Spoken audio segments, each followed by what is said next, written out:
Good morning and welcome to a new episode of Thinking It Through with Tia.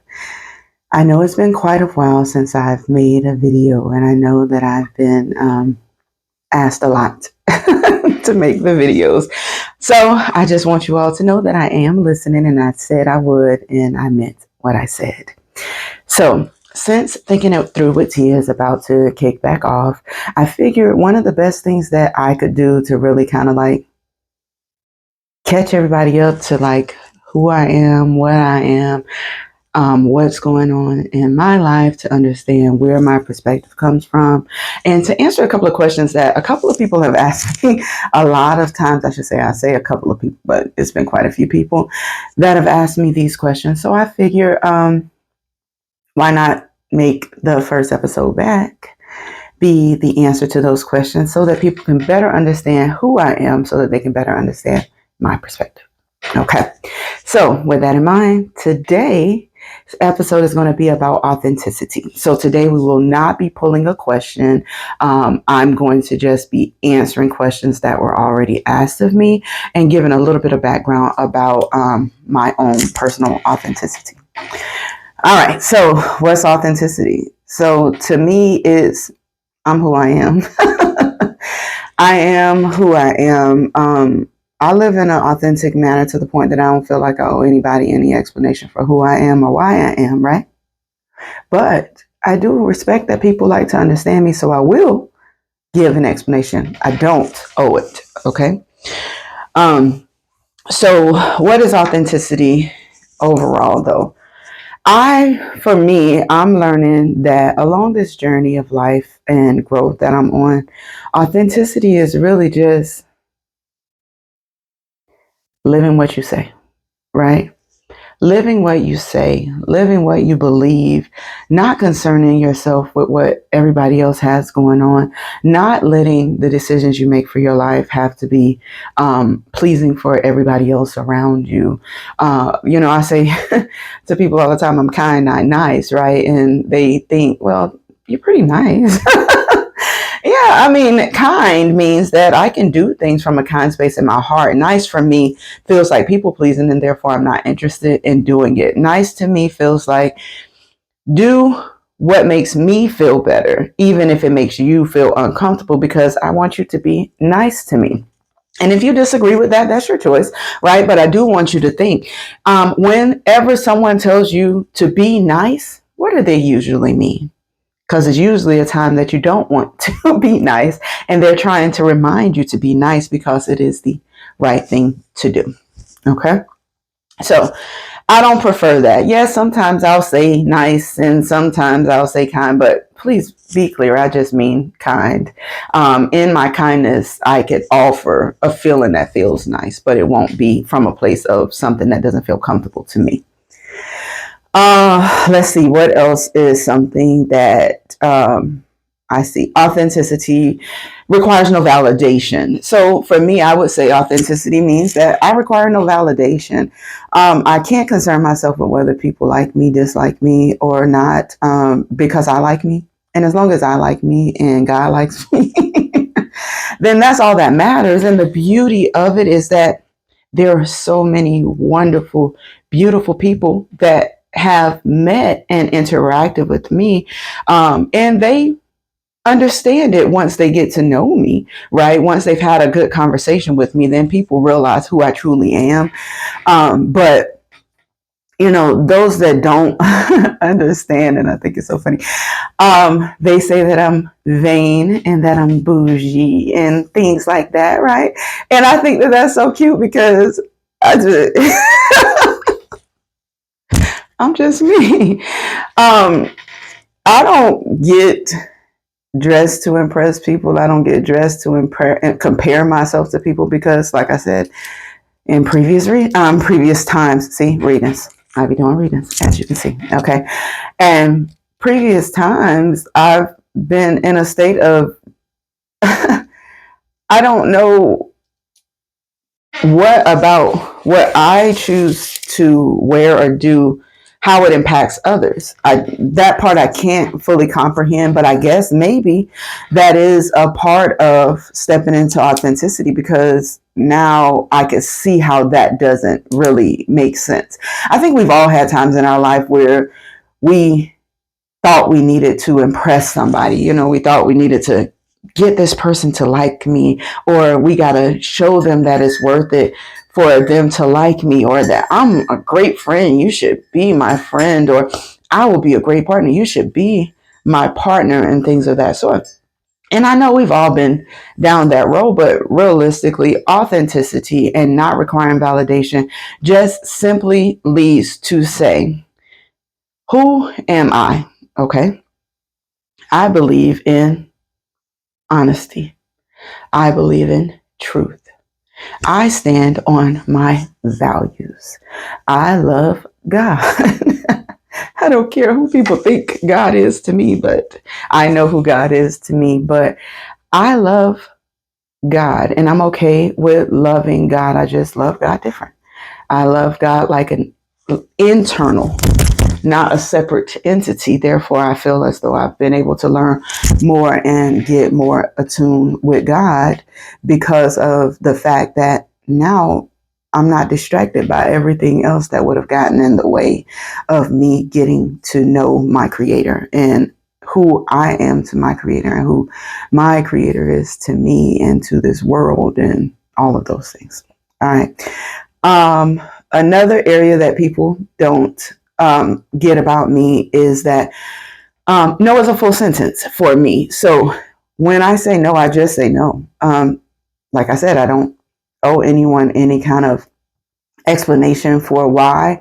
I just am not going to do it. So it's just a simple no. And I know a lot of people think that that's so rude. Like, why are you so rude? You could just tell them that.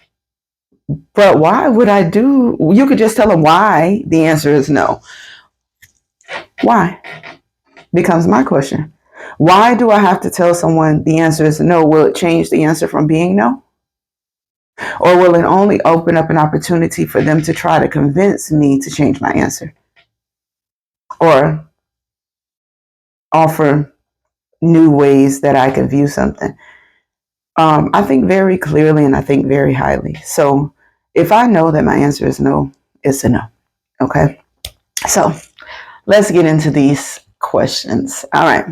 So one of the questions, it's only two questions, by the way. So one of the questions is, how did you become who you are today? And that's so interesting because, people that meet me, they treat me like, they see me as being profound and aware and things like that. For me, I think I just practice mindfulness and emotional intelligence. I think that in knowing the truth about who I am and being okay with who I am, not needing any kind of validation from anyone else, right? That helped me to say, okay, well, what do you want out of this life, right? Like, what do you want out of this life? Like, do you feel like what's going on in life right now is working for you? Do you feel like you need to change in any way, something in your life? Do you feel like there's any opportunities to make life better? And I started sitting and thinking about it and realizing that, that saying, this just can't be all that life is, right? This just can't possibly be all that life is. There has to be more, because I feel it inside of me that there has to be more. Life is meant to be more than hurt or disappointment or frustration or drama or stress or anything like that. So I believe that there was more, so I went looking for more, and I went looking for more inside, right? And when I got inside of me, I realized that there was so much pent up trauma and I'm gonna call it identity crisis going on in the inside of me, that I realized, ooh, this won't be fast, right? It was a hurtful process, right, to go through,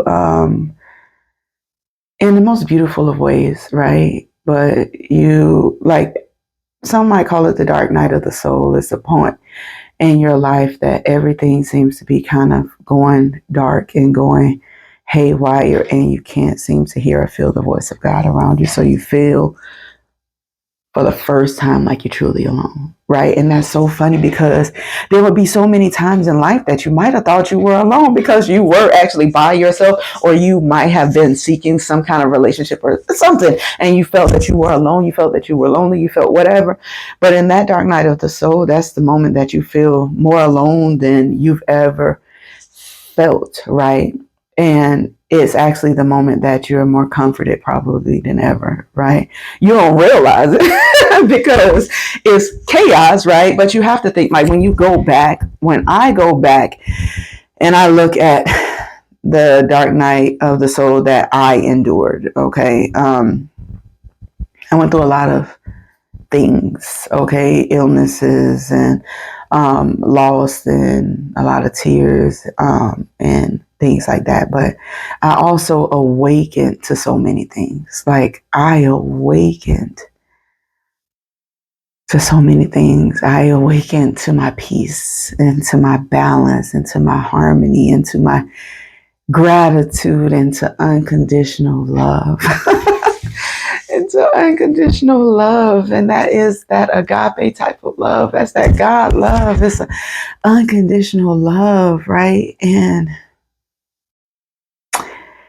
it just feels different. It just moves different. It just requires something different, right? I meditated.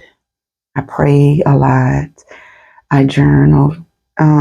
I do channeling. I do readings, even for myself and others, I go before God and I ask, what do you want from me, right? What do you need? What you need me to do? I got it. Or, in those moments, I'm not so sure because some of the stuff they ask is pretty big. Walk up to a stranger and tell them about their life. That's it. I'm used to it now, so I can do it. But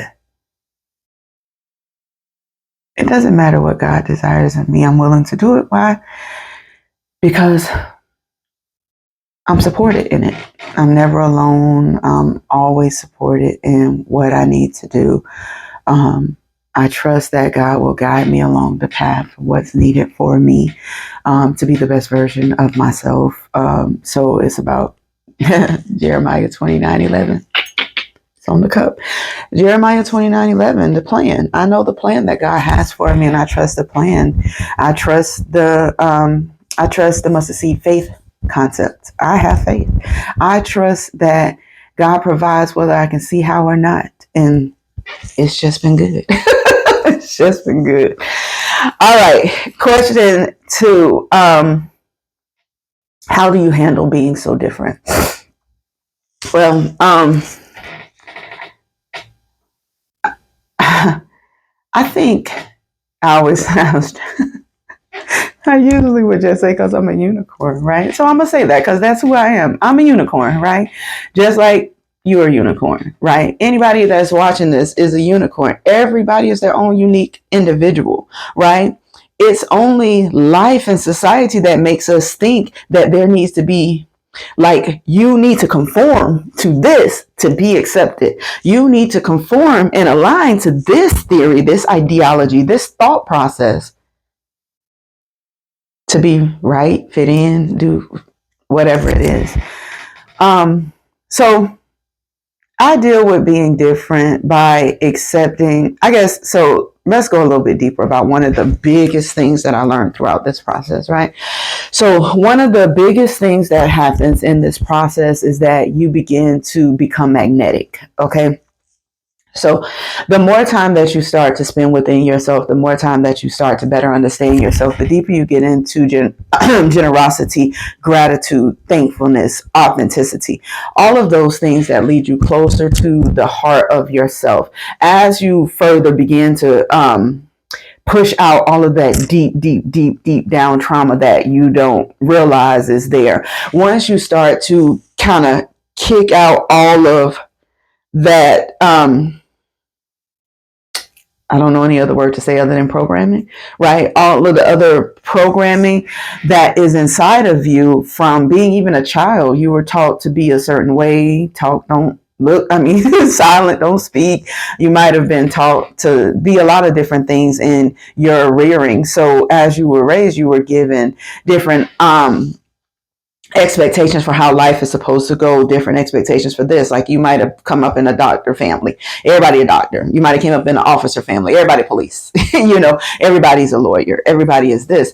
So for me, I like my individuality. I think that who I personally am is meant to bring about a different perspective.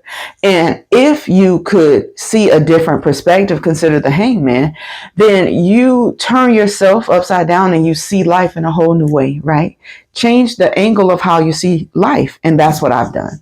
I've changed the angle of how I see life, right? So I lost a lot of people that were near me, right? A lot of people that were near me are no longer as much near me, right? That's what I meant by magnetized. So when you become magnetic, what happens is what's supposed to be near you is going to pull towards you, right? And then what's no longer serving in your life will push away. Right? It will repel itself in its own way, and that's perfectly fine. Do I take it personally if someone leaves my life? Absolutely not. I don't. Why? Because one of the things, like I said, the best thing that I learned along this path is that people are people. People are going through their own thing, right? People respond from their own level of either trauma or healing, right? They're going to respond from wherever that place is for them, right? And that place for them doesn't have to be the place for me, right? So if they are in a place that they are going into their next level of whatever it is that they're doing, or they are going backwards or going here, there, it does not matter. The only thing that I can do is respect their choice. I can respect their choice.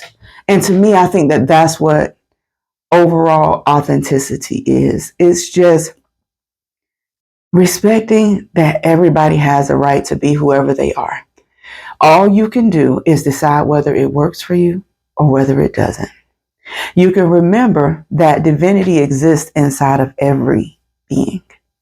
Every being, divinity exists. Not every being chooses to access that divinity. Some people choose to be in sadness, be sad or frustrated by situations because they just don't know what else to do. And that's okay, right? That's okay. Who is it? Who am I to tell you who you're supposed to be or what you're supposed to do with your life? I'm not. And that's what I think makes me a unicorn, because people just cannot seem to understand, how can you just accept everyone? Like it doesn't make sense. How do you just accept everyone? And I'm like, well, because they're people and they're humans and nature and things. And so I guess that was the way of saying, you don't just accept everyone. I accept everything in existence. As far as I believe that everything in existence is one. Right? I believe that everything is one and connected. How could we not be if we were all created by the same thing? If that is the creator in your eyes, if that is the Big Bang, whatever it is you think, if we were all created by the same thing, then we're all connected because we came from the same source, right? So there's some form of connection to each other. Life has just caused us to be so disconnected that instead of finding ways we relate to people, we often find ways that we don't relate to people. And honestly, you could be just the same and miss it because the way you look on the outside looks different.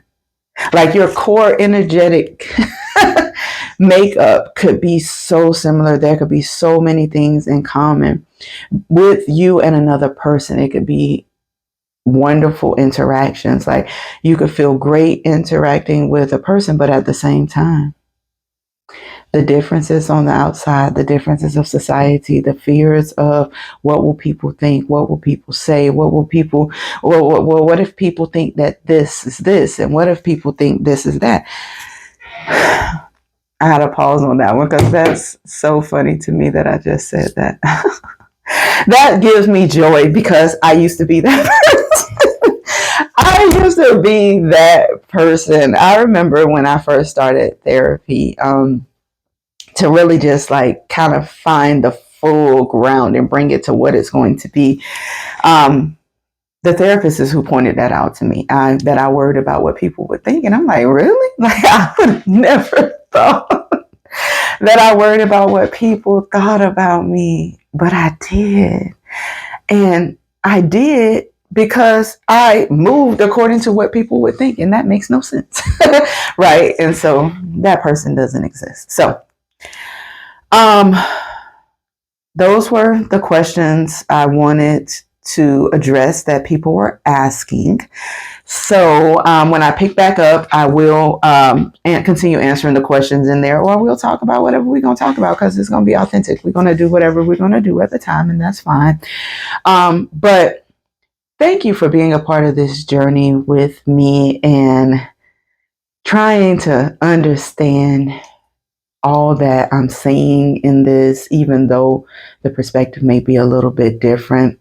I appreciate all of those that understand the sincerity and genuine nature of my heart.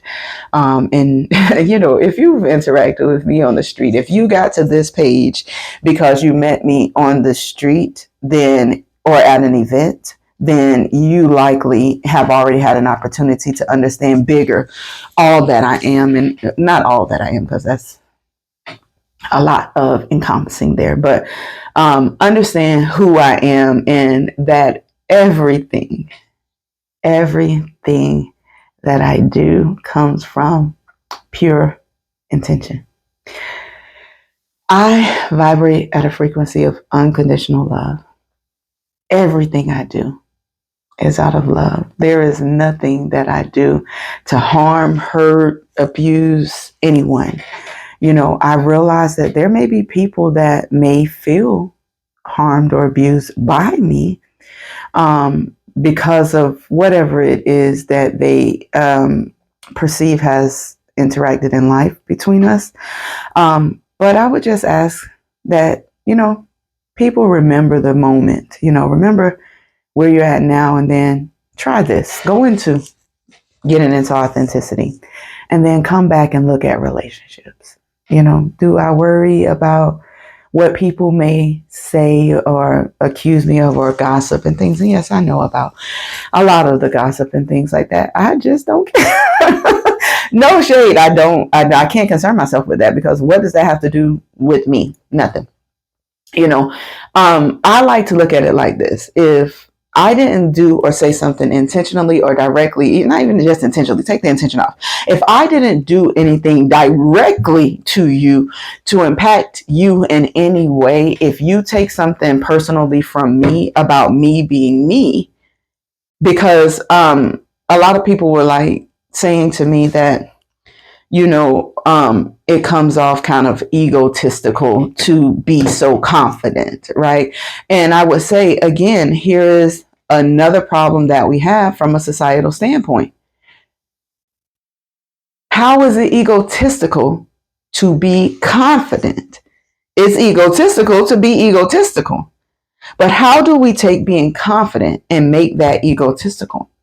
Okay, if we want to do that, then let's do that. Let's say that ego is on a scale just like everything else. You got your lower ego, insecurities, doubts, worries, all of that stuff. And you got your higher ego, flashiness, extra stepping on people's head to do whatever you got to do. Then that means there has to be a middle, right? Call me the middle ego. Call me the middle ego, because to me, I think the middle ego is simply confidence. Okay, so like I said, thank you so much. I appreciate you. I look forward to continuing to interact with you all. I greatly appreciate all your support and encouragement to keep this going. I still keep myself open. If you have any questions or anything you're interested in hearing me talk about, perspective or anything like that, please just let me know. You can put it in the comments, or you can send it to the email address. It's titwt222@gmail.com is the email address for Thinking It Through with Tia. And I will gladly address anything I receive. I also want to throw out a concept that I was thinking of introducing to see how people feel. Quite a few people said that they just wish that they could talk to me directly about their issue to see what would I say about their particular issue. How could I help them with their particular issue if I haven't talked about it? So I'm thinking about opening up a day of the week that I do. Thinking it through with Tia in a live way, which means that I'll do maybe 5 to 10 30-minute calls over, I'll say, a couple of days, 5 to 10 30-minute calls, and we'll set it up and you can ask me, you can talk to me about your situation, and I'll gladly see how I can offer. So if that seems like something of interest, let me know in the comments and I'll look further into that. Otherwise, I'm wishing everybody a magnificent rest of their day. Thank you.